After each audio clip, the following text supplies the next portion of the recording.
Hello, everybody, and welcome back to the Drive Pink Dialogue. This is episode number 38, and we are preparing for 2 full weeks without an Inter Miami soccer match. So we decided that this was a good time to say, we're halfway through the season. Let's reevaluate where this team is. Let's take a few minutes to decide where each player is. About 3 months ago, on March 20th, we did a top 20 draft where we drafted every single player on this team, or at least the top 20.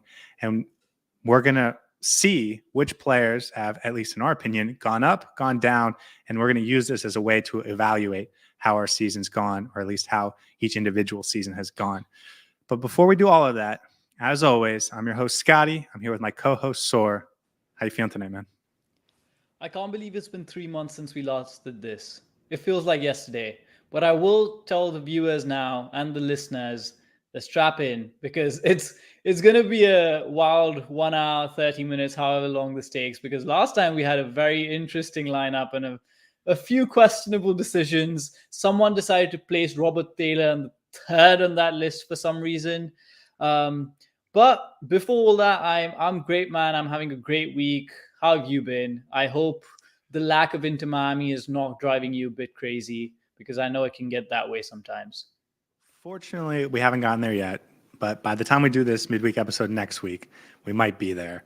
I think this is a chance for the team to just reset and get on the training pitch and work through some things and try and improve the transition defense, try and improve the chemistry in the midfield, et cetera, et cetera. And I don't know how many opportunities we've had to really do that over the course of this season so far. We haven't really gotten a break. There are a few teams that are playing this weekend, so it is sort of like Inter Miami is getting a bye. And so I'm looking forward to seeing what this team looks like after the break, after everyone gets a chance to get a little bit of rest, work on some things on the training pitch, and we're going to be without some of our key players. And so they're going to have to figure out how to make that work as well.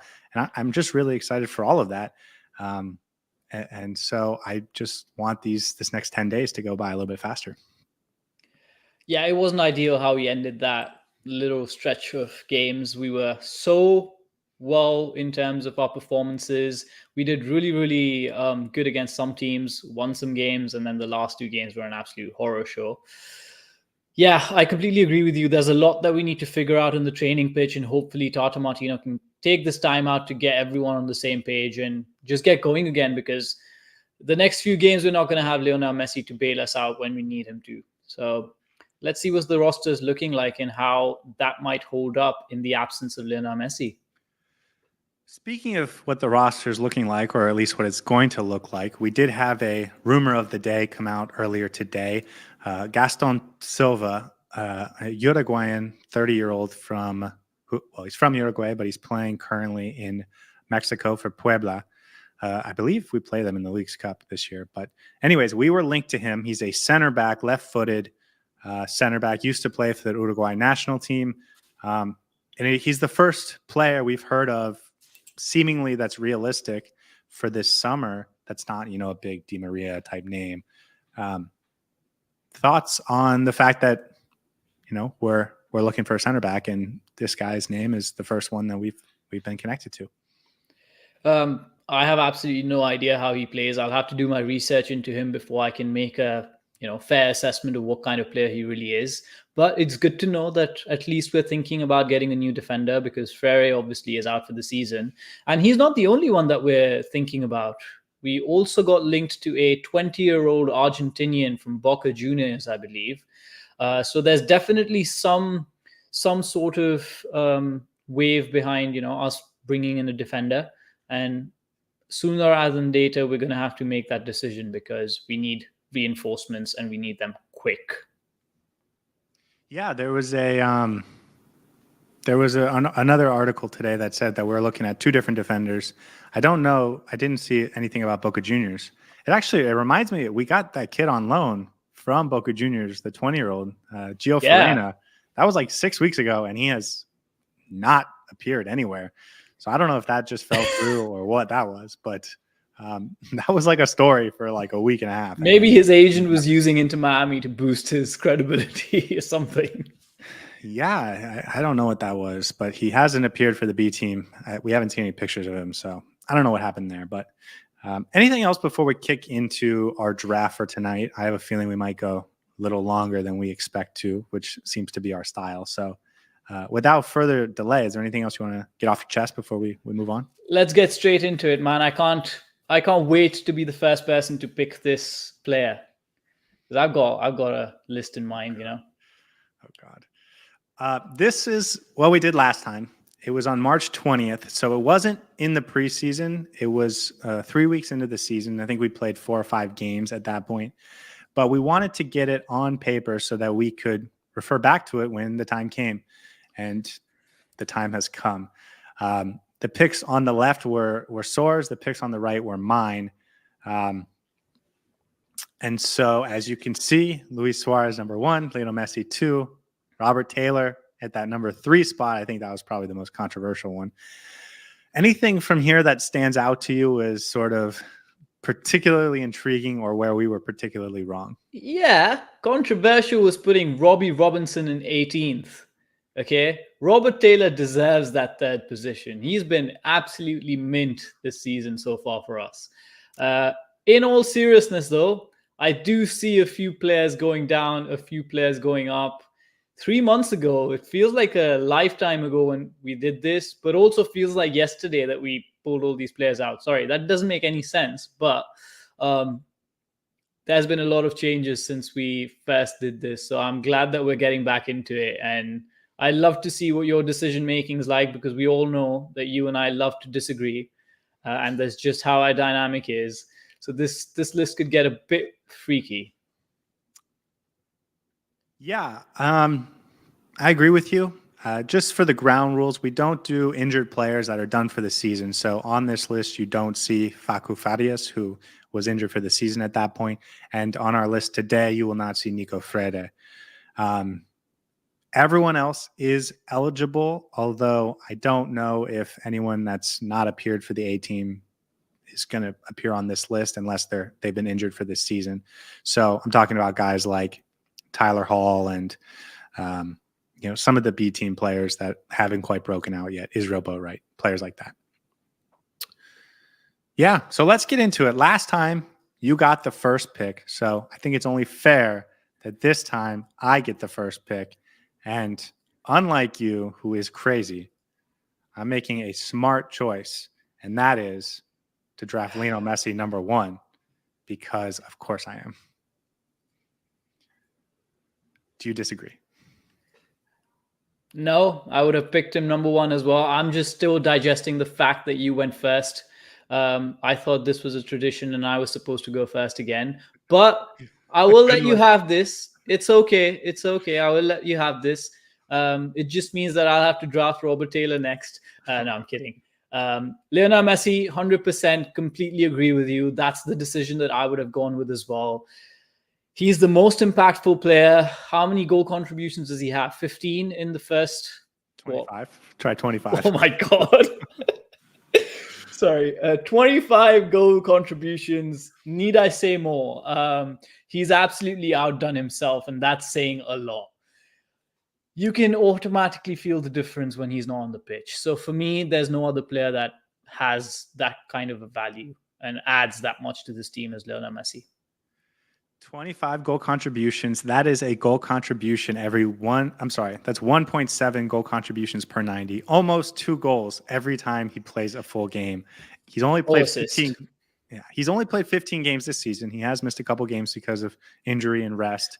But I think that's really the only downside to having this player is that you just want to watch him play more. He's incredible. He's Lionel Messi. One of the reasons I had to go first is because I couldn't let you screw this up again. So You get to go second this time. Yeah, I don't know what else needs to be said, really. We're going to miss him over the course of the next 6 weeks when he's at Copa America. And we're going to see the team play differently because he's not there. And I think that's a credit to him because when he is there, he's so good that he demands to play in the style that maximizes his ability. And so now that we don't have him, we're going to have to change everything we do to account for not having him. And I don't know what better compliment I could give. In one sentence or less, are you worried about our form once Lionel Messi is out on leave? I'm worried about Tata Martino and what he's going to do without Messi. I think that there's a way to set up this team with the players that are going to be there to still be one of the best teams in the MLS. And by the way, I've said this all year. Without Lionel Messi, I still think this roster is competitive to be the best roster in the league. I'm not saying it's without a doubt better than Columbus or without a doubt better than Cincinnati or the Galaxy or RSL or whatever, but I still think it's right there and might be the best without Lionel Messi. And so I know we're also going to lose Suarez, and that's probably, and so that's a big loss as well. But I think this team is still more than capable of going out and getting results. And we looked at this stretch of games, and it's not as daunting as it maybe looked 2 months ago. The Philadelphia Union, not in great form. Nashville fired their coach, might not even have a replacement by the time we play that game. Charlotte's not tremendous.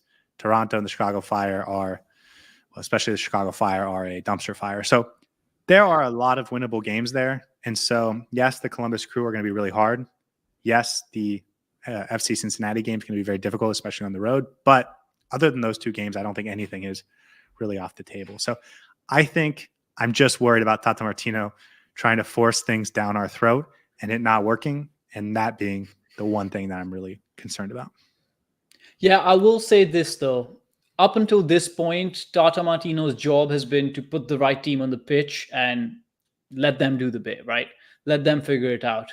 He's been good at changing things up in the second half when we've needed it, when the team's not performing, when there's supposed to be a tactical shift. We're supposed to adjust. Tata Martino's been up to the mark.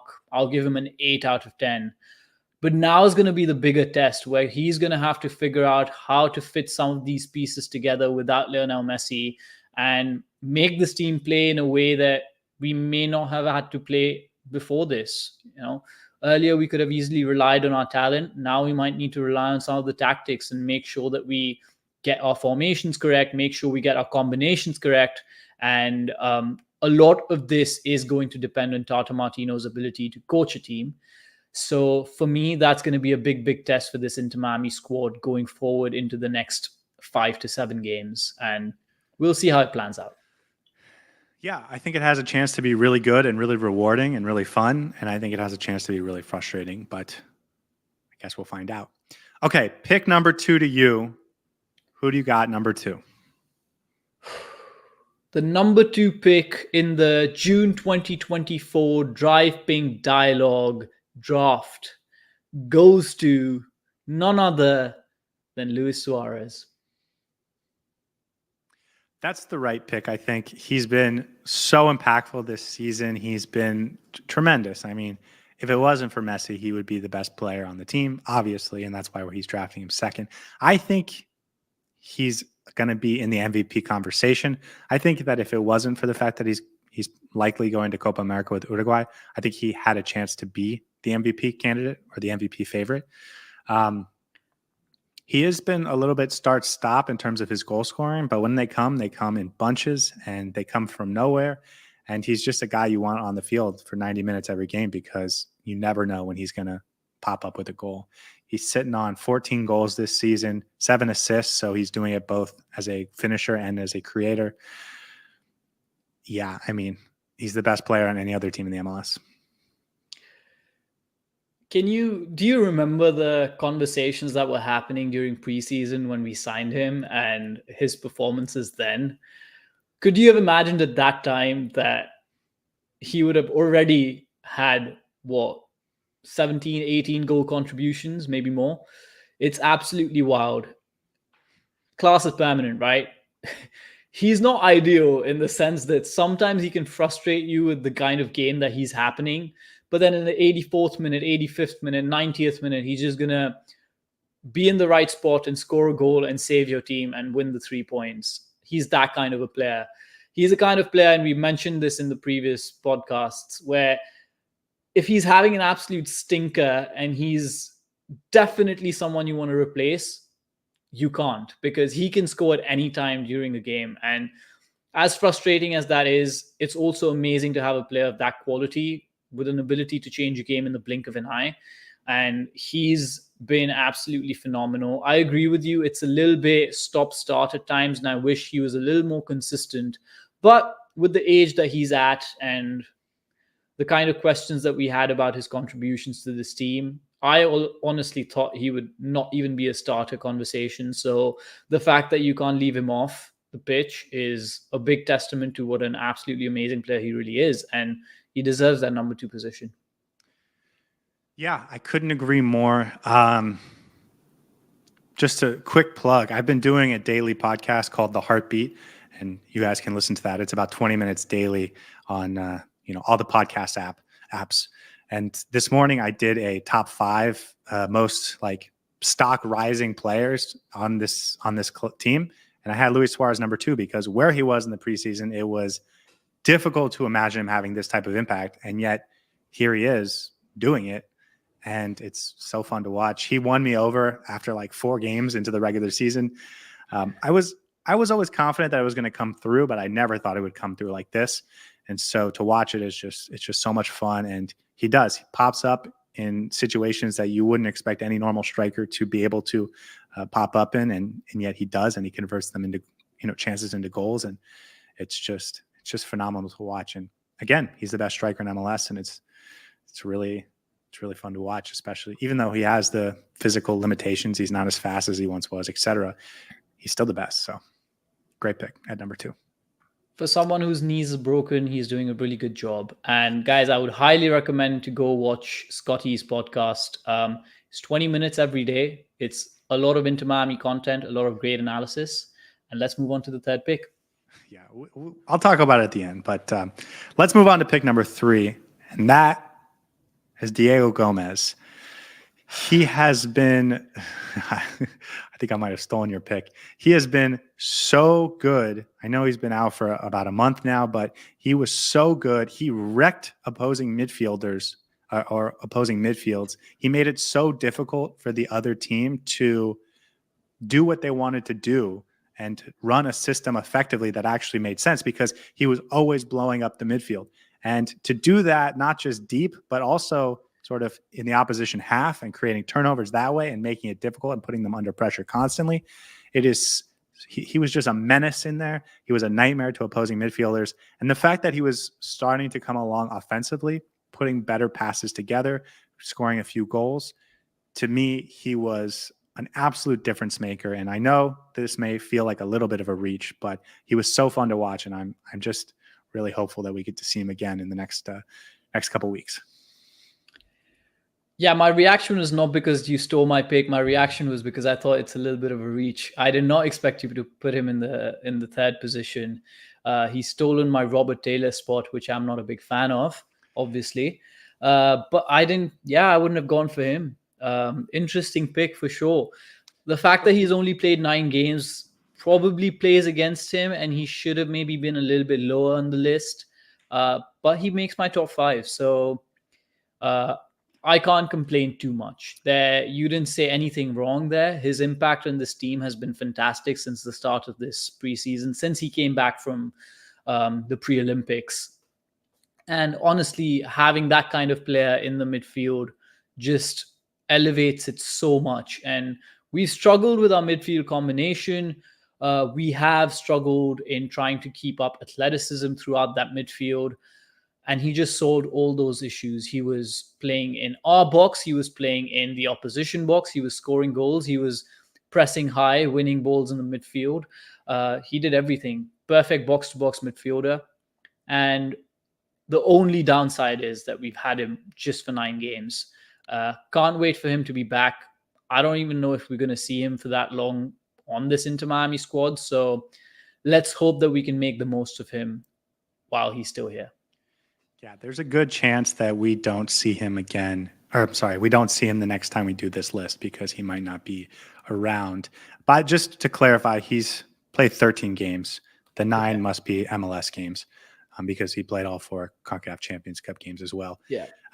There's a good comment in the chat right now from Mark, and I agree with this. I don't think I've ever seen an MLS 8, like a true 8, as talented going both ways as Diego Gomez was in the first couple months of this season.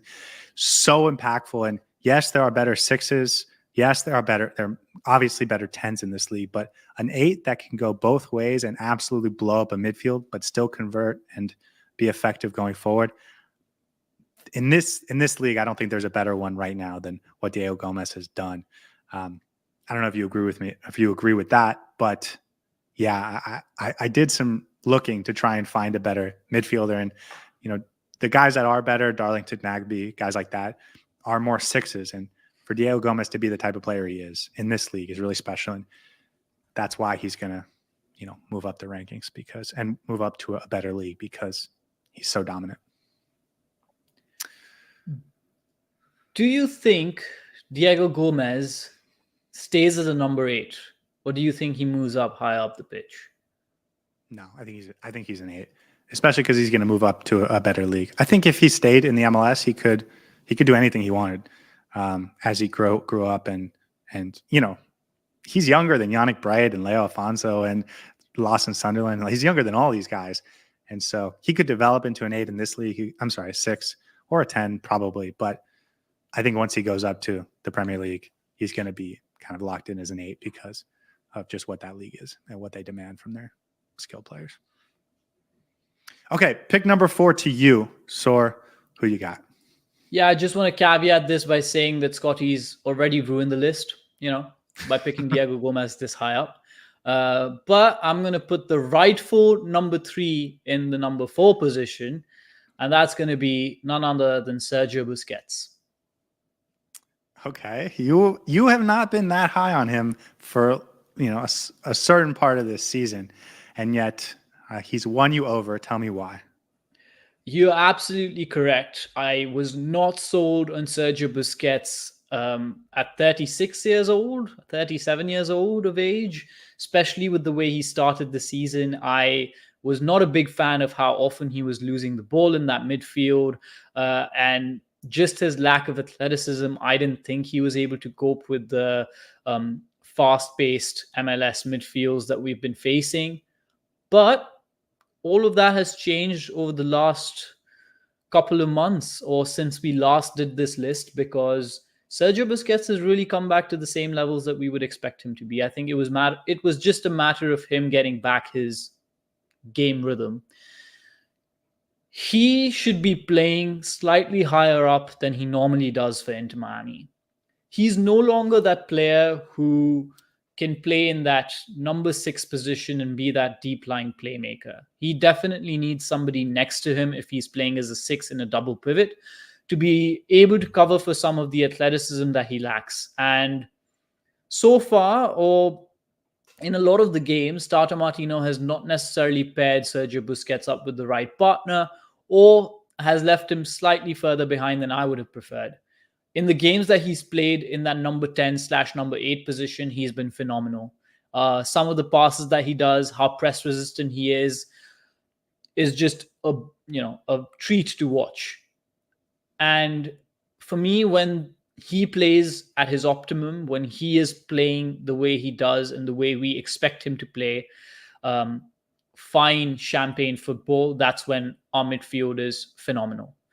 When he's not playing well, when he loses the ball often, people around him, players around him, start losing the ball as well.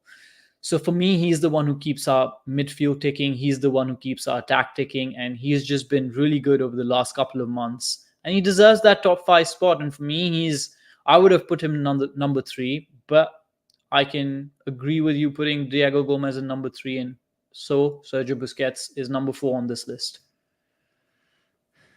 Yeah, he was turning the ball over a little bit too much in that first maybe 3 or 4 weeks of the season, and it was causing turnover. It was causing transition opportunities that were really hurting us, and it made us difficult to be confident on the ball. And I think you're right. I think his being a little careless on the ball made everyone else feel a little bit overconfident, and we're turning the ball over too much.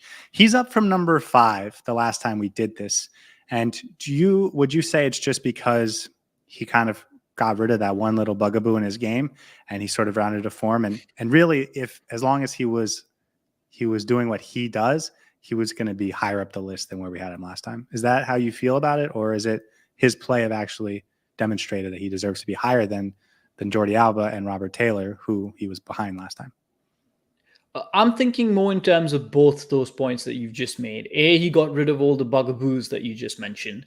And B, his quality and the impact that he has on this team is, I would say, higher than Robert Taylor and Jordi Alba combined.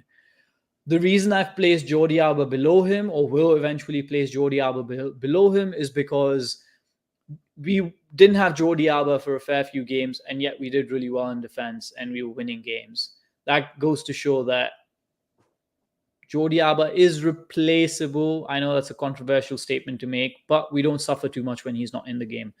Sergio Busquets, not as much, because I don't know if we can have a sustained run of form without Sergio Busquets in there playing well. And if he's playing in the top, in top form, then he has to be in there. So for me, it's a mix of both those points, and he's just quality, man. Yeah, he's got 6 goal contributions on the season, 1 goal, 5 assists, and that feels higher than I remembered.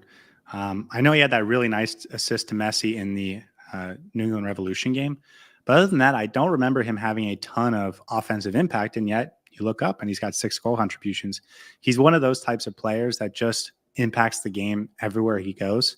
And so, yeah, we've talked about it, that sometimes it would be nicer to see him higher up the pitch, just because he's so dynamic and so technical and so smart.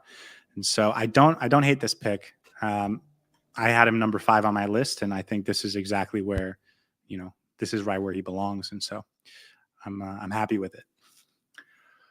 Number 5 to me, and I'm going with who I had number 4, which is Jordi Alba. He was 4th on our list last time. He's still so electric. He's so dynamic. He really is a problem for opposing defenses because they want to get sucked in by Luis Suarez and Lionel Messi, and they want to play really tight because of those players, but then they just leave so much space over the top or out wide for Jordi Alba. We saw he saved the game, or saved the point, against the St. Louis City over the weekend. He scored that 3rd goal. He had 2 assists. And so he's just a guy that impacts games when he's there. I think he also helped us improve our defense. Let me rephrase that. As we were building a stronger defense and Franco Negri was sort of the left back for a large part of that, Negri left and Jordi Alba came in, and I didn't feel like we dropped off really defensively. And yet we added Jordi Alba's incredible ability going forward. So, listen, he's on 6 goal contributions as well, 2 goals, 4 assists, only 17 games, just under 1,300 minutes, almost a goal contribution every 2 games, 0.42 per 90. So he's impactful going forward. He opens the field in so many different ways, and he still has the athleticism and fire and fight to impact every game he's in. So he's my number 5. Best left back in the league. History. In the history of the league. Yeah, I agree with you. I would have had him in the top 5 as well. In fact, I actually did have him number 5. So for me, there's no question about the fact that when he plays in that left back role, there's nobody better in this league. His ability to influence games with the turn of a switch is phenomenal, is world class. I would say he could still play in the top 5 leagues in the world. Maybe not maybe not in the top teams there, but definitely influence a team like Sevilla, for instance. Would love to have him. Yeah, he could still be a player that plays all the time with Barcelona if he wanted to. Yeah, and he's normally quite fit as well. And for a player who's playing in the MLS, sort of in his the swan song of his career, I don't think there's a drop off physically. So for me, he's really, really, fantastic athletically, fantastic going forward. But the most important thing is how he connects with Lionel Messi. And when those two get going, and when those two are tuning the piano, there's no better music, and it's absolutely phenomenal to watch. A beautiful metaphor. And so I turn to you for a beautiful pick number 6. Who do you got? as much of a heavy heart I have to say this with, it's Robert Taylor. Why is it Robert Taylor? Because I needed him to be in the number 3 position and you stole it. But I rate him very, very highly. For our regular viewers and listeners, you know exactly how much and how highly I rate Robert Taylor.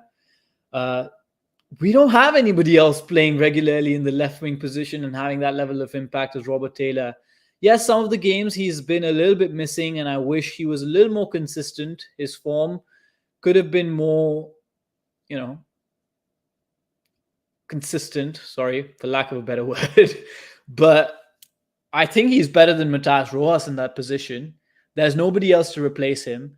When we need to hold the width on that side of the pitch, when we need to stretch defenses, there's no player who does it better. And he's the key to unlock defenses when we're suffering with low blocks. He can run in behind. He can find positions that are goal dangerous. He's got an absolute shot on him, and he scores goals from time to time that are phenomenal. I don't know what his goal contributions are, but it seems like quite a high number. And given how much of an impact he can have off that left side of the pitch, how well he connects with Jordi Alba, and how important he is to this team overall, Robert Taylor has to be in that top 10 and has to be on the number 6 position, if not higher. Yeah, I had him number 7. So I think this is right in line with where he belongs.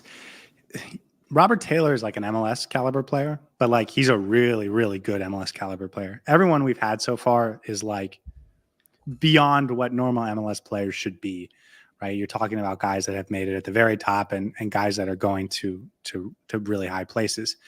And Robert Taylor is like an MLS caliber player, but he's so good.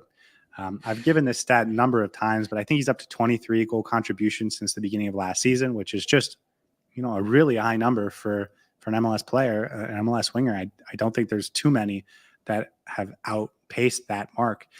He's on 4 goals and 2 assists this season, so 6 goal contributions. I wouldn't be surprised if he finishes with 15 because he has that type of ability. Yeah, and he also hasn't played as much as he did last year, and so just because he had a 2 or 3 week injury, he's kind of rotated in and out with Matthias Rojas since Rojas came, and so he's just a great player, and I think he absolutely belongs in this spot. I will say I have an inkling who your next selection is, and I had a bit of a toss-up between Robert Taylor and the next selection. So let's hear it. Who you got in number 7? I'm surprised to hear you say that because I'm not sure you see this coming, but maybe you do. I'm going Federico Redondo. Okay, I did not see that coming. I take everything I said back.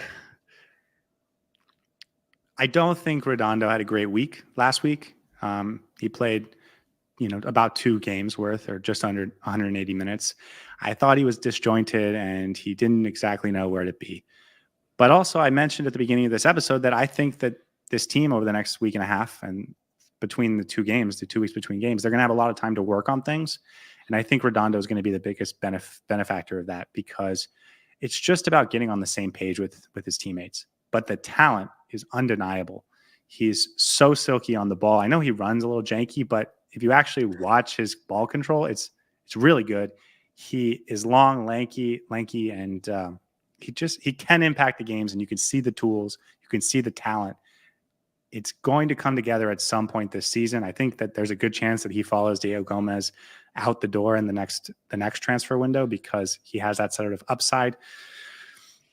He's a great player, man. And I think that as soon as he settles in, we're going to see that in its full glory. And so to me, based on the talent, based on the upside, based on the tools and what I expect him to be over the course of the next couple months until we do this again, I'm putting Federico Redondo number 7.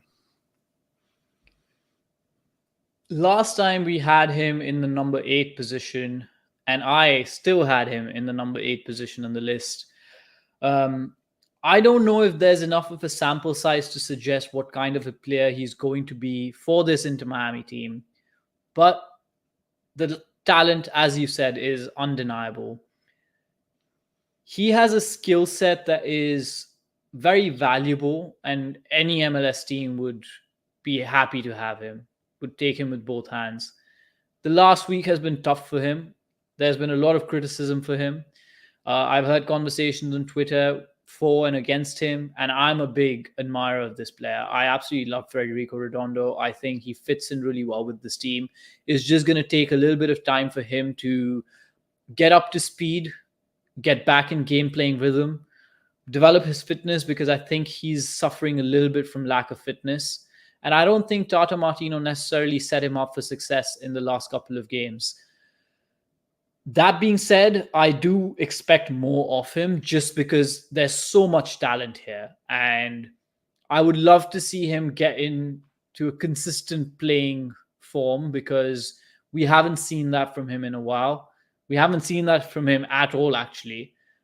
He's played how many games? 7 games now in total for Inter Miami. And we've seen glimpses of his talent. So I want to see a little bit more consistency from him. But I agree with you. He should potentially fit in that number 7, number 8 slot. And you had the choice and you went with it. And I'm surprised that you actually went with him, because you have been a little bit critical of him in good measure recently. But yeah, number 7 sounds good, man. He cost $8.5 million, which is the second highest transfer fee ever for an MLS, 8/6, only trailing Michael Bradley when Toronto brought him back from Italy 10 years ago. And so that price tag should give you an indication of how much talent this player actually has. And a lot of people thought when we got him that we got him on kind of a bargain deal, because they thought that he was worth more and he could have gone for more if he waited till the summer window and European teams came in for him. The talent's real. I have been critical of him because I don't think he's lived up to the talent in every opportunity. And so I want to see him do better, but the tools are so obvious. So yeah, to me, he fits right in here at number 7, which leads us to number 8, and it's your pick. And I'm actually very curious because I'm interested to see if it's the player that you thought I was going to take. Yeah, I was going to put this player in number 7. Unfortunately, you're going first this time around, and I'm going to keep reminding the listeners how much I hate that. So it's my turn to screw everything up this time, right? Yeah, basically. You've wrecked it, man. Actually, I'll be honest, this list looks quite similar to what I would have expected, and there haven't been too many surprises, maybe a position here or there. But number 8 position has to go to Benjamin Kramaski.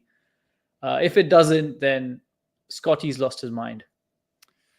That's not who I was going to take. Kramaski was a couple picks away from me. But I like it. I love your optimism. I love your enthusiasm for Benjamin Kramaski. I think he's such a phenomenal talent, and the talent's there. You could see it. He doesn't always impact games in the ways that are obvious, but he always impacts the games in the more subtle, nuanced ways. And I do love that about him. And so I will not fight you on putting him here number 8 at all. Why did you pick him? He has lost his mind, guys. You said it. He is as much as we hype him and his talent up, I think he's so underrated. The work that he does for this team just goes under the radar. Yes, he hasn't been scoring as much. Yes, he hasn't been assisting as much. But you could automatically see the difference that he makes to this midfield when he came on against St. Louis, when Redondo got injured and he was brought on. Or was that against Atlanta? I forget. He fixes this midfield in ways that it needs to be fixed. He will sacrifice his numbers and his tally, his assists to help this team out. Very, very similar to Diego Gomez, but slightly different in terms of the technicality that he has in the ball. He's maybe not as athletic as Diego Gomez, maybe not as combative in the midfield, but he makes the runs. He links up really well with players around him. And one of the biggest reasons I rate him so highly and want him to be in the top 7, unfortunately top 8 because of Scotty, is the fact that he plays simple, plays it easy, and makes others around him look really, really good. Yeah, he does have a simplicity to his game that I think works really well with the bigger stars. But listen, I remember last year when he was our most dangerous offensive player, and I was just shouting for Phil Neville to play him higher up the pitch because he was at one point the only player that looked dangerous to create goals in offense. I love Benna, and I think he's got a really big future, and so I think 8 is totally appropriate, and I'm happy you picked him, even if it wasn't where I was going to go. I just want to see if there's any stats that line up. He's got 2 goals this season. He's only played 400 minutes, which isn't a lot, but the fact that we can already, see the impact he's having and the impact he's going to have, I think also says a lot. Okay, number 9, and this is who I would have taken at number 8, and that's Drake Callender. Callender has had a rocky season so far, at least by his standards. He was outstanding last season, has had some really outstanding moments. And, going back to the first couple games of the season, he was on one of the best runs a goalkeeper could have. His first 5 or 6 games of the season were just like next level. Up until that Montreal home game, his stats were, better than any goalkeeper in the world over the last 365 days. And I know it was 5 or 6 games, a small sample size, et cetera, but he got off to a really hot start. He had some very noticeable mistakes. Obviously, those are, memorable against Montreal, against Monterrey, but he's still a really talented MLS goalkeeper. He's an incredible shot stopper. And even though people might be a little down on him right now, I know the talent, I've seen the talent, and I'm confident that he's going to get back to that level this summer. And so I feel really good about taking him here at number 9. Yeah, I would have put him in the number 9 position. He has to round off the top 10. There's no way he doesn't make the top 10. I know he's been scrutinized a lot. I know he's been criticized a lot. Yes, I've seen instances where he could have done better, but the goalkeeping position is the most difficult position on the pitch because you're constantly in the limelight and the mistakes are very, very much visible. So it's not easy when you're Drake Callender and you're playing for Inter Miami and when you're expected to save every single goal. He could be better. He could be higher up. We had him at number 7 last time around when we did this. And he's a very valuable player for us who has had a bit of dip in form. But I think he's going to get back to his best. And he shows glimpses of that. He makes a mistake from time to time, but he then goes and makes saves that look easy on paper, but are actually quite difficult. He has had a couple of one-on-ones in crucial moments in games against Atlanta United, even though he conceded 3. I didn't think he was particularly at fault. Maybe for 1 goal, yes. Against St. Louis, he kept us in the game because there was a couple of instances towards the end where Sam Adeniran had a chance or two, and he could have converted that one-on-one with the keeper. Drake Callender saved us. So I think the criticism has been slightly harsh, and we should definitely get behind him. And I do think there's a lot more that he can bring to this team, and he will bring to this team once he finds his confidence and rhythm back. Yeah, we had him at number 7 last time, and I think that dropping him 2 spots, I think, is a fair reflection of what he's been over the last couple months, but not more than that, I think. The other thing that we didn't mention is he's taken on a leadership role in this team. He's the captain when Lionel Messi's not around.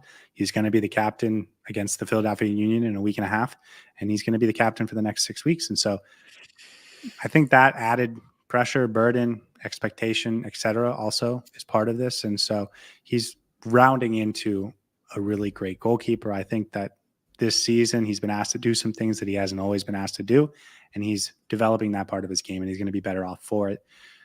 I feel good about him at number 9. Who do you have at number 10? This is the squeaky bum time merchant, Leonardo Campana. Okay. Higher than I would have gone. Talk to me about why. That 95th minute goal, man. That's all I need to say. It was fun. I think if he would have played more, if he would have got more minutes consistently, and not just in the last few games, I do believe he could have scored more goals, and I do believe he could have had more of an impact. it's sad that he is second in line to Luis Suarez, and Luis Suarez can't be dropped because he can score at any time, even when he's asleep with 2 broken knees. He's the best backup striker that we have. And just off the basis of the last list that we had, where we put him on number 9, I think he needs to be in that top 10 conversation because he's had a lot of good contributions on this team and he's scored some goals. The team looks good when he's in that leading position, in the number 9 position. He does a lot more defensive work than Luis Suarez, offers a lot more off the ball as well. And he's not just, a goal scorer. He's someone who can be a target man, someone who can press from the front, someone who can help out defensively. And I'd just like to mention that one moment in the St. Louis game, I believe, where he was running back in the 90th minute, and he was among the last 4 people of our defensive line when some of our defenders were high up. So his hard work and his determination don't go unnoticed, and he would be the number 1 striker in any other MLS team, and we're just lucky to have him as our backup. Yeah, I don't think there's another MLS team that he doesn't start for every game. Even though there are teams where they have strikers that are probably better than Campana, right? Christian Benteke, we saw João Klaus this weekend. I think that if you put Campana on that team, they would go to a 2-striker set. It's really just Inter Miami where we have Lionel Messi and Robert Taylor, where we won't go to a 2-striker set because we have other wingers that are so talented. But I really do think he starts for virtually every other team in the league. Great pick. He has 5 goal contributions on the season. That's the 4th highest behind Campana. Behind Suarez, Messi, and Matias Rojas. And obviously Rojas is a small sample size. So good player, man. I am going to cut it off here because I could talk about him for the next 10 minutes. Let's take a break here for a second because we're now halfway through, and I want to go back to last season, or I'm sorry, the last time we did this, and we have 9 of the same 10 as we had last time. Kramaski moves up from 14 to number 8. He's gotten on the pitch and he's had a chance to show what he's worth. Does that mean that we did a good job last time, or are we just getting lucky here? I think we did a good job last time, apart from a couple of questionable calls from you. Otherwise, I think, yeah, we know ball, man.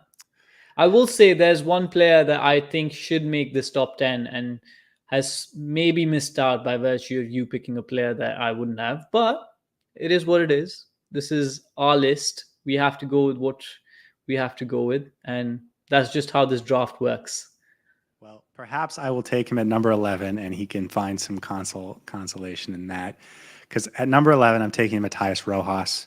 Nope. Oh, God. Well, I'm interested to see what you got.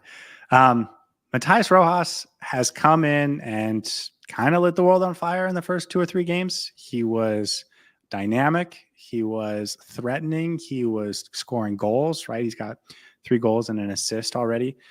Has struggled to find his role in the last couple games, but you can see the technical ability. You can see his willingness to try things. He's got a hell of a left foot. And so to me, number 11 is an appropriate spot for Matias Rojas. And I actually had him number 9 on my list. So even maybe a little bit lower than where I think he probably deserves. Yeah, I think he had a absolutely hot start. Scored a banger, introduced himself to Fort Lauderdale like no one other. Maybe Lionel Messi was the only other player who had a better introduction than Matias Rojas. And since then, he's tapered off a little bit. He obviously had that cameo off the bench in the 45th minute in the second game where he had 2 goals, changed the game for us. But since then, I feel like there's a little bit more that he needs to add to his game. One is consistency. And B, he needs to figure out what his best position is on the pitch because he's been moved around quite a bit by Tata, and I don't think that's helped him because he needs to be a player who, once we find his position on this field, on this pitch, in this squad, he can be lethal and he can change games in the blink of an eye. Yeah, but that's what his role is going to be on this team, right? He's not going to find a locked in spot because he has the versatility and the talent, and because we have players that are better than him that are going to take those spots before him or before he gets a chance. So I just think it's a matter of time, and I think you can see the talent and technical ability and tactical ability. And so once he figures out his teammates, once he figures out how to best position himself to impact the game, I think he's going to take off. I think that there's a reason that we brought him in, because I think the staff and Chris Henderson and Tata feel like he's going to have a huge impact this season. And also that free kick against Montreal was just insane. So anyways, that's pick number 11, Matthias Rojas. Who you going with number 12? Who is this player that we missed out on? I think it's Toto Aviles. Okay.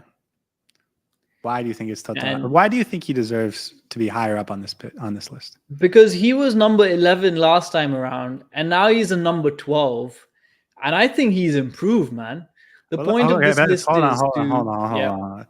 Let's be fair. He was number 11 last time, and we added Matthias Rojas. So he's in the same spot in terms of where he fits in with everyone else. Yeah, but I still think he should have. Okay. He should be a little bit higher, but this is fine. Overall, he's our best center back. He makes some really dumb decisions at times, which makes me question why is he like this. But he's 19 years old, and he's still learning the game. He's trying new things in the pitch. He's athletic. He's smart. He's learning the craft as he develops, which is really, really nice to watch, because you can see him getting better game by game, and you can see him getting better in front of your eyes. He's never been a ball-playing center-back. He's starting to add that to his locker. But for me, one area where he's really improved is his one-on-one defending. And that's really helped us in our transitions. Whenever we are on defensive transitions, he's actually looked good. And apart from the last couple of games, he was a key reason why this defense was doing so well. And I thought he was developing a really good partnership with Nico Freire. Unfortunately, Nico Freire got injured, and now he needs to A, lead the back line, but B, develop another centre-back partnership, either with Christoph or whoever comes in the summer, because we definitely know somebody is going to come in that centre-back position. But he's been our most reliable centre-back, and he deserves all the plaudits for that.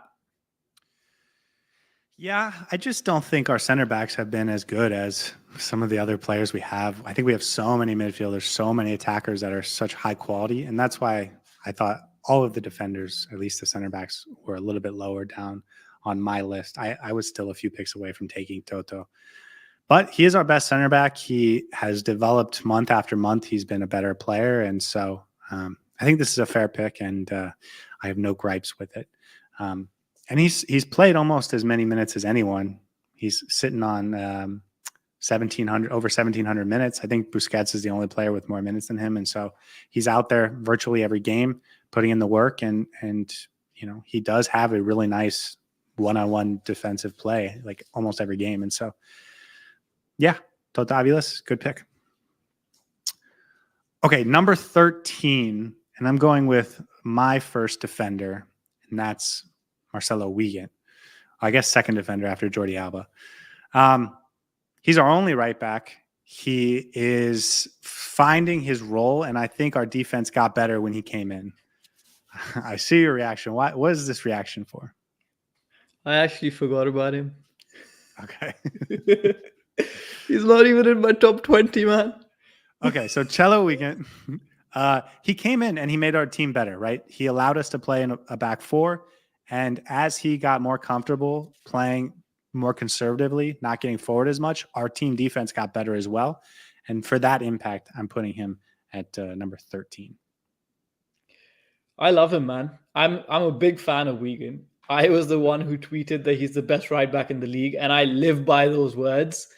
Okay, maybe not the best right back in the league, but he's great. I think more than his play style, more than what he does defensively, it's just a personality that he brings to the squad. He's feisty. He can be silky on the ball from time to time. And he's adjusted really well to this team. He's played every single game since he come to this club. He's taken us away from that god-awful back three the 5 in the back, the 3-5-2, whatever we were playing back then. And he's a big reason why our defense keeps a clean sheet when we keep a clean sheet, because if he plays well, he can cover for his defenders, he can push forward. He's really good in that right wing side and controlling that flank. And I'm really sad that he doesn't have a fixed right wing partner. Obviously, Lionel Messi plays on that right side, but I think he has a lot more to offer in terms of his offensive output, which he hasn't necessarily been able to do, because whenever he ventures out forward, there's nobody in behind him, and that can be an issue. So he's had to be a lot more defensive recently, which has helped the team. But I think he has a lot more in his locker, and he runs a lot. He hustles. He's good on the ball. Sometimes he has games where he loses the ball a lot, but that's the whole team. And yeah, deserves to be there. I can't believe I forgot him.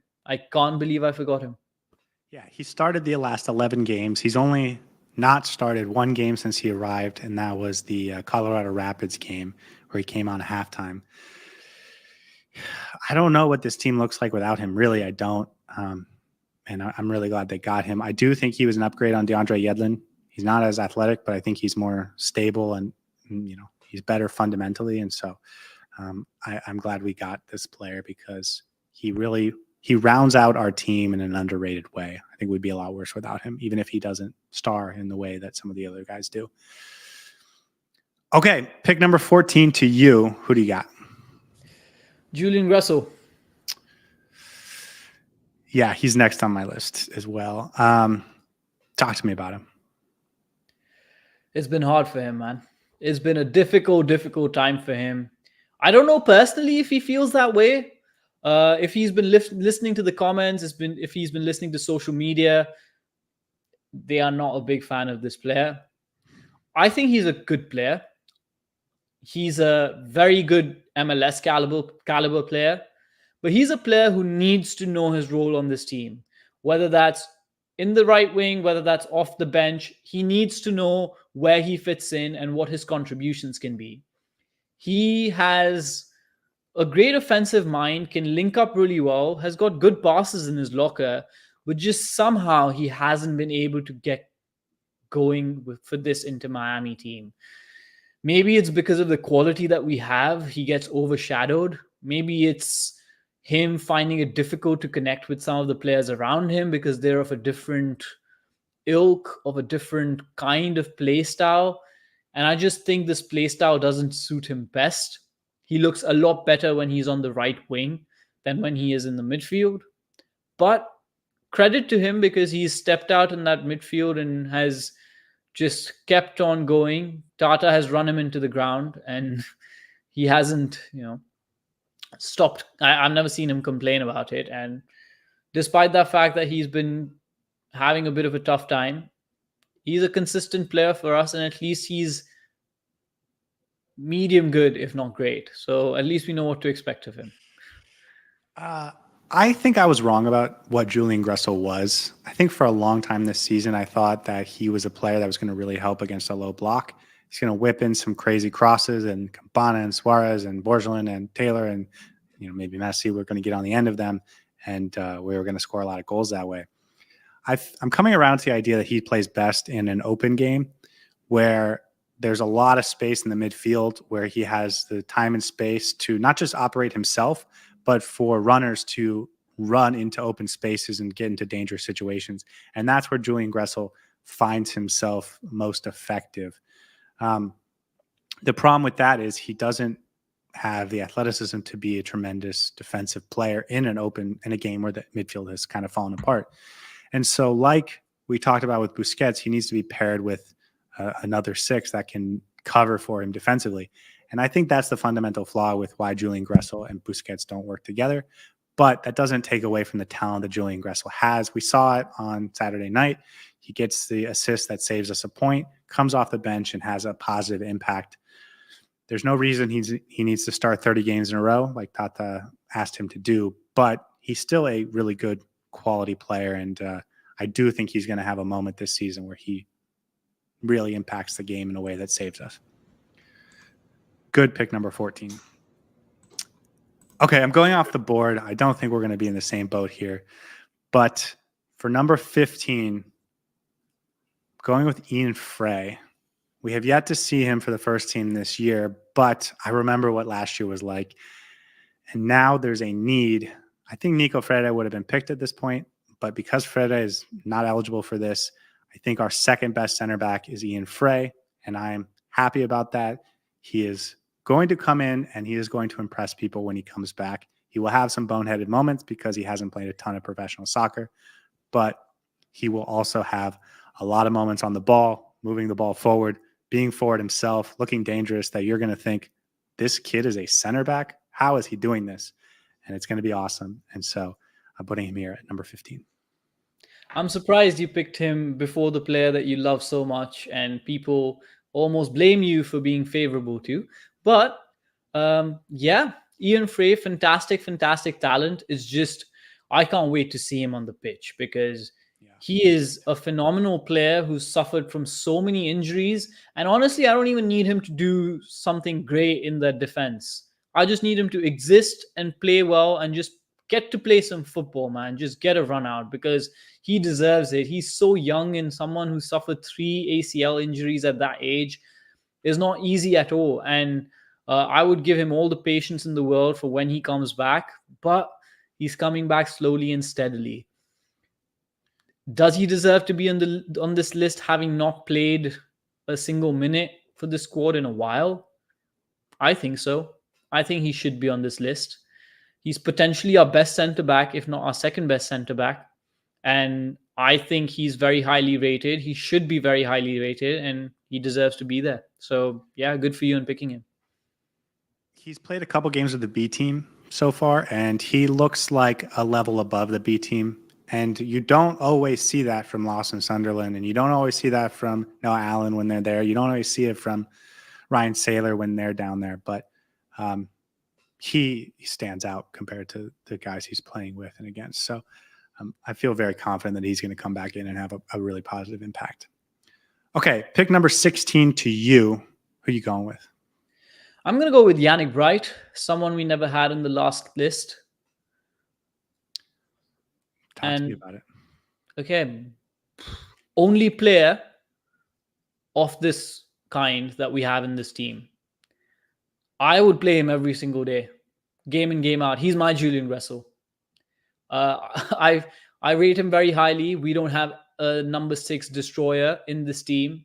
His positioning, his ability to break runs, his ability to stop transitions, his defensive awareness are really underrated and very, very technically high for someone who's still young, who hasn't played that many professional minutes. I really like the way he's being utilized by Tata Martino. I think the plan that this coaching staff has for Yannick Bright is beyond just giving him experience. He really fits into this team with a specific idea of putting him on when the game is getting tough and when we need to grind out a result or when we need to hold on to a result. And to have that level of confidence in the player who's in his rookie season is phenomenal, speaks to the volume of the talent that he has.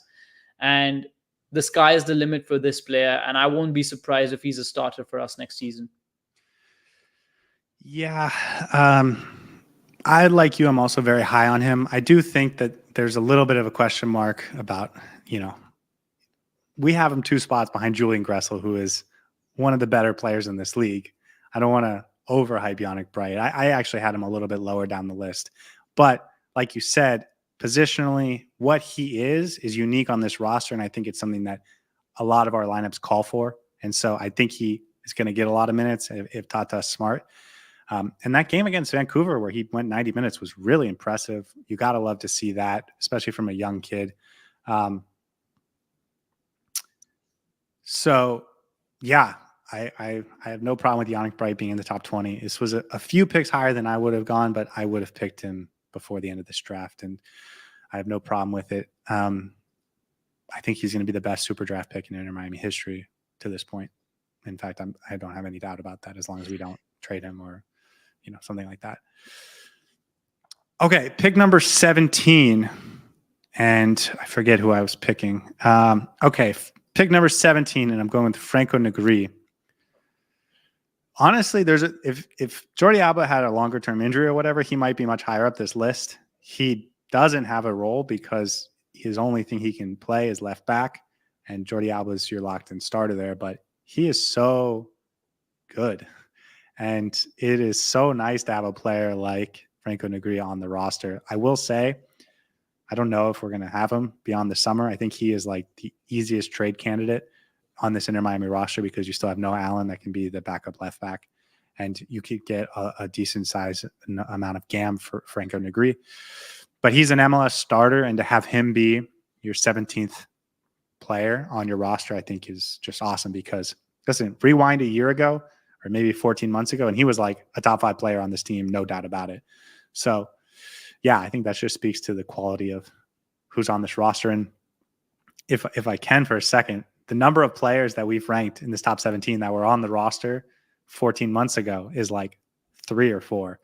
And so Franco Negri was at one point a top 5 player on Inter Miami, and now he's number 17, and that's awesome. Yeah, I could speak an entire day about how much I admire Franco Negri. His defensive abilities are very solid, great player, makes our defense actually much better defensively than Jordi Alba does. I think that back four of Wigan, Freire, Avilés, and Franco Negri was a thing of beauty for some time. Got a lot better over time of playing together, developed really good chemistry, and maybe we never see that again. He could have been much higher if he got to play more minutes. Maybe even pair him up with Marcelo Wiegand, put him up maybe next to Ian Frey, bring him in the top 15. But that's just the quality of the team that we have. So I completely agree with you. Franco Negri, very, very highly rated.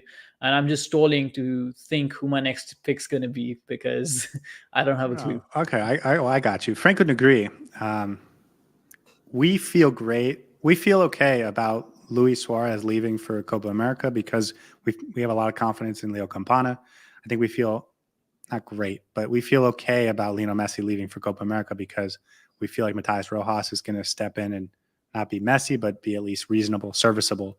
And I think we would say the same thing if Jordi Alba was still going to national team duty because Franco Negri can step right in and be a quality player, no doubt about it. So, yeah, to me, Franco Negri deserves to be in this list, and I think we have him right in about the right spot.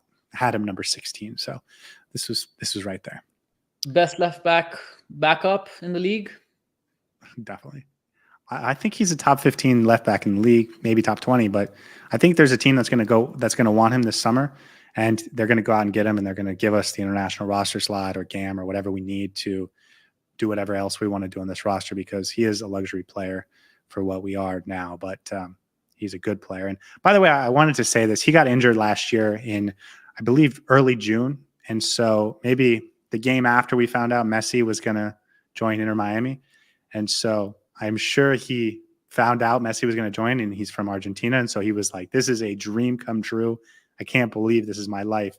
And then he went out and tore his ACL. And so the fact that he was allowed to come back and stay with Inter Miami and get a chance to share the pitch on the same team as Lionel Messi and all these guys, I makes me happy for him.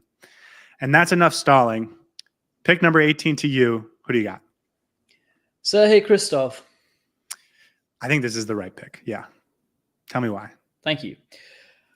Yeah, he's been solid. I know we're not the biggest fans of this player.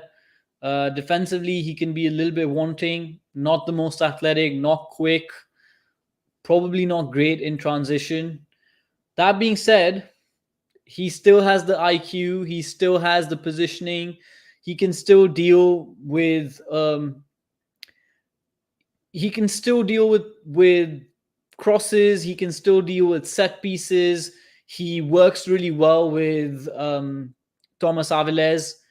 I think maybe Freire works a little bit better, but he hasn't been that bad. And a lot of the times he's been put under scrutiny because of how bad our midfield has been. And if you put the right midfield in front of him, he would actually be a really good defender. I think he's a veteran. He's smart. He knows how to play the game, and he can play out from the back as well from time to time. He's got good passing, composed on the ball, and that's all that I can say about him. I think he deserves to be in that top 20 list for sure. And number 18 is the perfect spot for him, as you said. Yeah, he's a true professional. I feel like there's a relatively big drop off from him to anyone else in the center back room. So yeah, I think he deserves to be on here. I had him at 17. This is right where I would have taken him. And so I think this is a good pick. I know that people criticize him and are critical of him. He's not the most athletic, and he maybe isn't a style fit for what Inter Miami wants to do, but he's still a good soccer player, and he is smart. And I agree with you. I think if we had a different style, he'd be a tremendous player. And there's a lot of teams in this league that play that style where he could be a tremendous player. And so for that reason, I think this is a really good spot. And, there's not a lot of MLS teams that wouldn't have this guy in their top 10 or 12 players on their team. So again, I think it just goes to show the quality of what Inter Miami has, that he's sitting all the way down here at number 18. And let's not forget, he's going to be a locked-in starter for quite some time. Okay, these were my 18. Did you have the same 18, or do you have anyone else that's in there? No, I had the same 18. Okay, including Ian Frey. So nice. And Cello that you forgot also. Cello that I forgot. We shall not mention that again. I have a player at 19 who I'm going to take, but I really want to take the player I have at number 20. But I'm not going to do it and I know you're not going to take him at 20. So I want him to get picked, but I don't think it's going to happen. I'm going to stay true to my list. And at number 19, I'm going to take David Ruiz. He's a really solid young player. He could start for this team, and I think we'd feel comfortable. And the fact that he doesn't start a lot, and he doesn't even play a ton right now because we have a lot of healthy bodies, is just a testament to the talent of this team, and not it's not him not being good enough. It's the fact that we have so many good players. I think Tata put him at right back earlier this season because he wanted to let this player play because he deserves to play, and he's trying to find a role for him. I don't know how well that went, but in the midfield, he's got a lot of bite. He's a really nice young player, and I think he could be at Inter Miami for a really long time. And so, to me, number 19, he definitely deserves to be a top 20 player, and I got him at number 19. I had him at number 19 as well. Great utility player. I call him the Scott McTominay of Inter Miami. Not fantastic, but does the job. Fits in really well. I'm one of those players that Tata Martino has been experimenting in different positions, and honestly, he's played okay in those positions. I would have him at right back for one-off game if I need to. I would not have Julian Gressel there. In the midfield, he can do a role. He's athletic. He can be a little bit combative, sort of defensive, and he can score a couple of goals from time to time as well. So a fantastic utility player, a fantastic utility option. And when we need him, he comes clutch. I won't forgive him for the red card against Monterrey, but he's young, can make mistakes, and that's just a learning curve for him. So maybe next year when we're back in the Champions Cup, he redeems himself. Yes, what a beautiful story that would be. Okay, close us out at number 20. I know you're not going to take the guy I want you to take, so tell me. I know you want me to take Robbie Robinson, but I'm going to take Leo Afonso. That's the wrong pick, man. Oh, come on, man. No, I'm just kidding. It's your pick. Number 20. My pick. Number 20, Leo Afonso. Tell me why you got him here in the top 20. He's a great, great prospect. One that I did not expect who would be in this starting squad, who would be in this first team squad. I thought he'd be one of the players who'd stay in the second team and maybe eventually get called up. He got called up to the first team because of his because of the injuries that we had during that time. And I'm sure he did something in training, and the quality that he showed on the ball, very skillful. Tata decided to keep him on in that first team. And he's played well when he's on. He scored a goal, and he's learning. He's getting better, but I think he has a really high ceiling. And for that, I'm going to place him in number 20. Yeah, he got called up because of the injuries, but he got signed to a first team deal because of his tenacity. his willingness to get in people's faces, to run everywhere, to be an athlete, to be, maybe a little bit of a threat over the top. And he fills a depth role that I think maybe the coaching staff was worried about coming into the season. Because once you get past Messi and Robert Taylor and now Matthias Rojas, it gets very thin very quickly.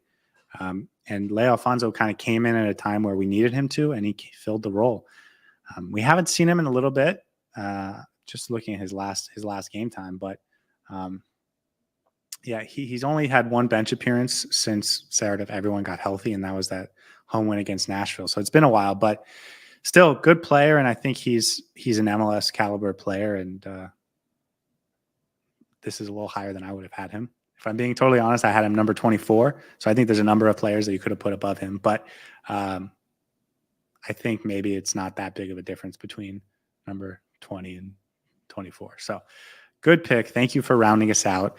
These are, it sounds like, the top 20 that you had. Am I wrong? Yeah, these are the top 20 I had. I didn't miss out on any players. Okay. If I had gone second and I had picked number 20, I would have gone with Robbie Robinson. You're right. I told you. I also would have gone with Noah Allen at number 20. He was my number 21. And I think those two are probably the two that I think are they get a little bit of a raw deal not being on this list, but that is the sort of nature of the game. How are you feeling about this list? Do you think we messed up? Do you think anyone deserves to be a little bit higher or lower, or that we kind of messed up with? Or you feel good about this list? I will say this, at the risk of being roasted in the comments. I think we did a better job this time around than we did last time. This is a very balanced list. Let me pull up what we did last time, because maybe we can refresh our memories. And then let me just repeat it. For everyone that's listening on audio, this is our list for the midseason edition. Lionel Messi, number 1. Luis Suarez, number 2. Diego Gomez, number 3. Sergio Busquets, number 4. Jordi Alba, number 5. Robert Taylor, number 6. Federico Redondo, number 7. Benjamin Kramaski, number 8. Drake Callender, number 9. Leo Campana, 10. Matthias Rojas, 11. Tota Aviles, 12. Marcelo Wiegand, 13th. Julian Gressel, 14th. Ian Frey, 15th. Yannick Bright, 16th. Franco Negri, 17th. Sergei Kristav, 18th. David Ruiz, 19th. And Leo Alfonso, 20th. The first name that stands out to me is Julian Gressel. When we go back to the last draft, and I can pull it up, he was number 10. Now he's number 14. Why do you think he's fallen like this? I think he's played too many games. He has become a little bit stale because he hasn't had that many goal contributions, and he's not done much in terms of his impact in this team. So the fans have become a little bit tired of seeing him. He seems to be a little bit tired of playing all the time. And he's had one bench appearance in the last 27 games that we've played, 30 games that we played. And it's high time that he gets a little bit of time on the bench, because he needs to recover his confidence and he needs to find the role on the team. It just seems like he's lost when he's on the pitch. He had an assist immediately off the bench in that St. Louis game, saved us a point. So maybe he's turned a corner. There were 4 players that didn't make the list this time that were on it last time. Nico Frede, obviously, because of the injury. Number 18, Robbie Robinson. 19, Noah Allen. And then Lawson Sunderland, number 20. Those 3 just miss out because we've added Chelo Wiegand. We added Matthias Rojas. And then we added the 2 draft picks, Yannick Bright and Leo Alfonso. Of those 3, I guess, Robinson, Noah Allen, Lawson Sunderland, who do you think is the most, I gave my list, but who do you think is the most frustrated with them not being on the list? I would say Noah Allen, maybe. I was a bit of a toss-up between Leo Alfonso and Noah Allen, and I would have potentially gone with him. But we haven't seen enough of him this season, and I thought maybe Leo Alfonso had deserved a bit of a chance. Maybe next time. Yeah, if Inter Miami was where they were last year and they were rebuilding and towards the bottom of the table, he'd be starting every game and you'd be feeling really good about his development. But this is a team that's top of the table and that's trying to win every game. And so with Jordi Alba and Franco Negri ahead of him, he just doesn't get a ton of playing time. Like I mentioned, I do think that Franco Negri is a really good trade candidate for the summer. And so I do think Noah Allen will play a bigger role in the second half of the season. But until then, I think he's just got to keep working hard in training. Just going back to what we did last time and what we're doing this time, Ian Frey drops a couple spots, but seemingly that's just because you add Chelo and Matthias Rojas.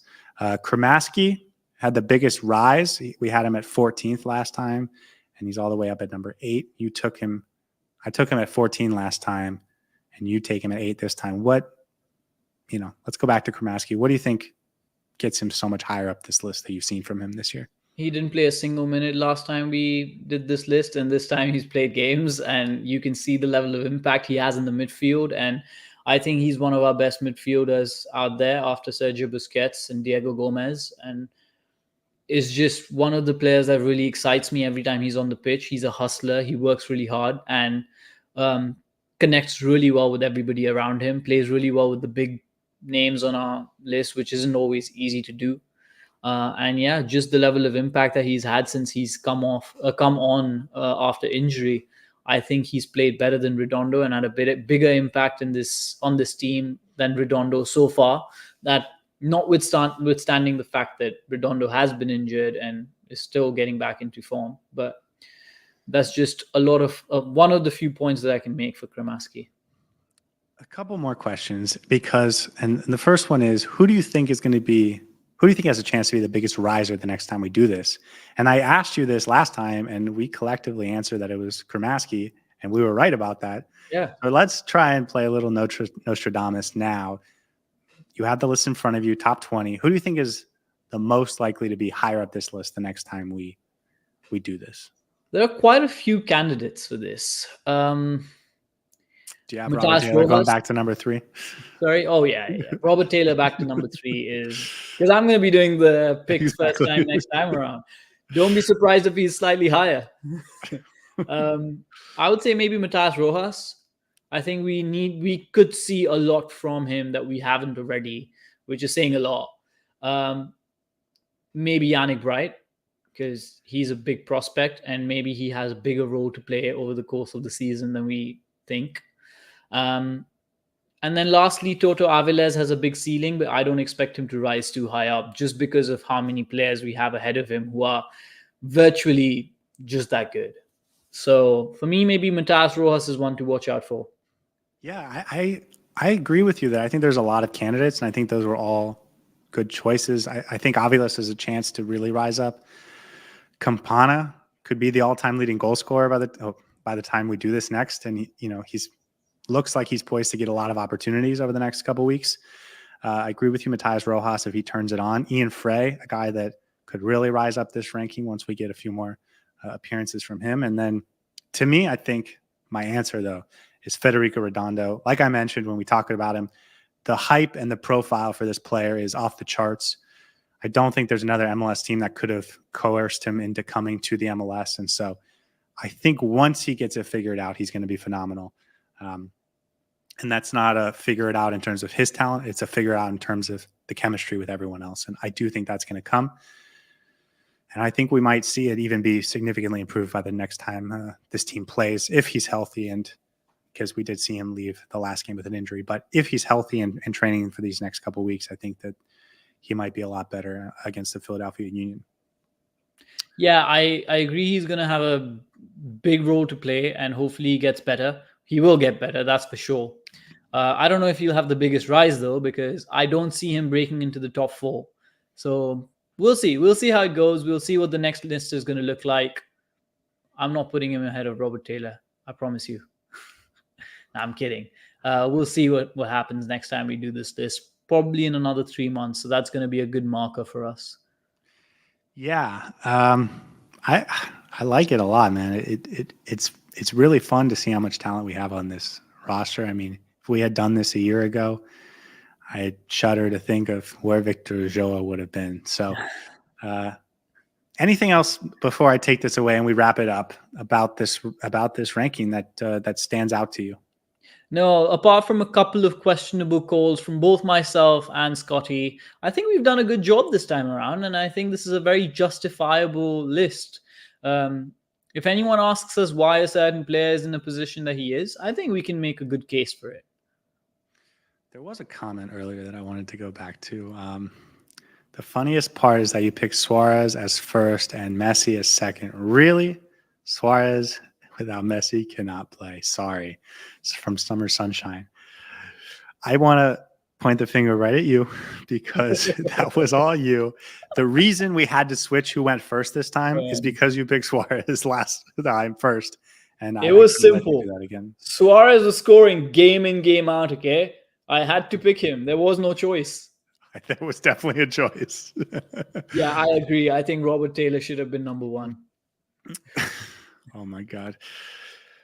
Okay. Anything else before we wrap it up? I mean, that was our mid-season draft. It's about halfway through the season. How are you feeling about the team? We've played one more than half of our MLS games.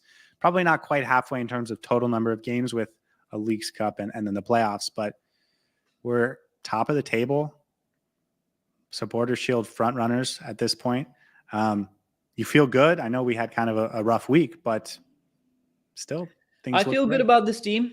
We could have had a trophy by now, which we don't, but that's the way it goes.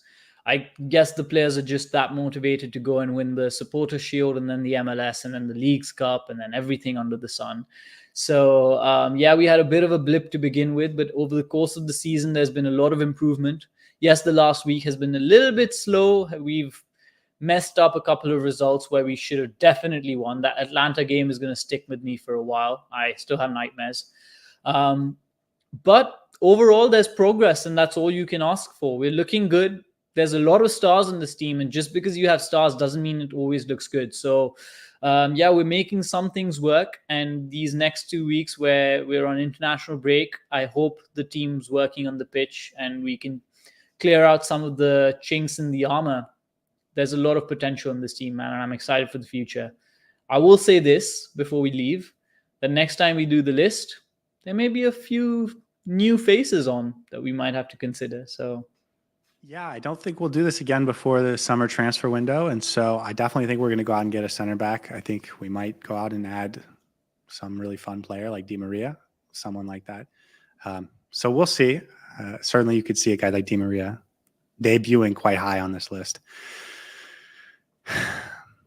I think that's it, man. We'll be back Saturday, probably Saturday morning, midday maybe. We're going to do a different type of episode where we're going to talk about other teams in MLS and how they relate to Inter Miami and talk about some of the threats to Inter Miami. We have never done a weekend episode where we haven't had a game, and so it'll be a little bit new for us, but it maybe will be a primer for what happens Saturday night, and it'll be a primer for who Inter Miami fans need to be looking out for the rest of this season. I also wanted to tell you guys that I've done a sort of 20-minute morning podcast every day, and it's a fun way to keep connected to Inter Miami. It's just 20 minutes. You listen to it on your way to work or the gym or whatever. But if you find yourself not getting enough Inter Miami content on a daily basis, I encourage you to check it out. It is called The Heartbeat. It's available on Spotify, Apple Podcasts, etc. And I'll put a link in the description. But other than that, we'll be back on Saturday. It was a lot of fun, and I hope you guys have a wonderful night. See you guys next time.